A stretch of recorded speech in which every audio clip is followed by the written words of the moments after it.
Naš imunski sistem sestavljata prirojena in pridobljena imunost. Prirojena imunost je z nami od rojstva, pridobljena pa je tudi z nami od rojstva, le da se skozi leta razvija in posodablja z informacijami o novih virusih, bakterijah in cepivih, ki so vstopili v naše telo. Prvo obrambno linijo imunskega sistema tvorita koža in sluznica. Gre za fizični oviri, ki sta tako kot obrambni zid trdnjave. Če sta celi, potem smo varni. Trda koža nas varuje tudi pred nesramnimi komentarji, povezanimi z našo težo. Ampak večji kot smo, več imamo obrambe, tako da buja! Koža pa ni ves čas cela. Ko se udarimo, se odprejo vrata v naše telo, skozi katera lahko vstopijo bakterije in virusi. Ko se to zgodi, se naš imunski sistem odzove z drugo linijo obrambe, ki jo sestavljajo različne celice. To so nevtrofili, makrofagi, T celice in B celice. Njihova naloga je, da zaustavijo ali uničijo sovražnika, da spoznajo njihove šibkosti in nato ostalim celicam pošljajo informacije o teh šibkostih, da se bolje pripravijo na sovražnika in ga lažje uničijo. In vse to se dogaja v našem telesu, brez da bi se mi tega zavedali. To je tako, kot če bi vi imeli žurko v vseh prostorih v hiši, razen v dnevni sobi, kjer vaši starši gledajo TV. In oni ne bi vedeli, da imate vi žurko. Jaz mislim, da morate to enkrat probati. Dajte.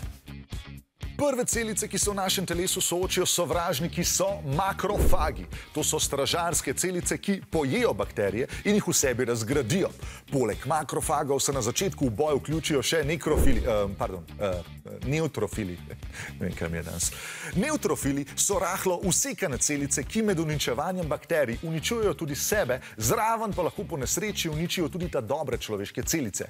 Zato so nevtrofili sprogramirani, da se po nekaj dnevih samo uničijo, ker drugače bi delali samo še štalo. Makrofagi pa se med uničevanjem sovražnika povežejo s T celico. Mimogrede, od zdaj naprej govorimo o pridobljeni odpornosti. T celica se začne razmnoževati, mi pa dobimo milijon specialcev z različnimi nalogami. Eni gredo v bitko s sovražnikom, kjer motivirajo makrofage, da ne odnehajo. Drugi si zapomnijo sovražnikove šibke točke za naslednji napad. Tretji pa grejo aktivirati B celice.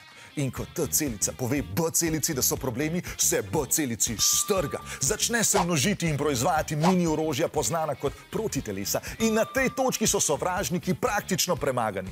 Protitelesa pridejo do virusa ali bakterije, se zahakljajo nanj in ga dokončno uničijo.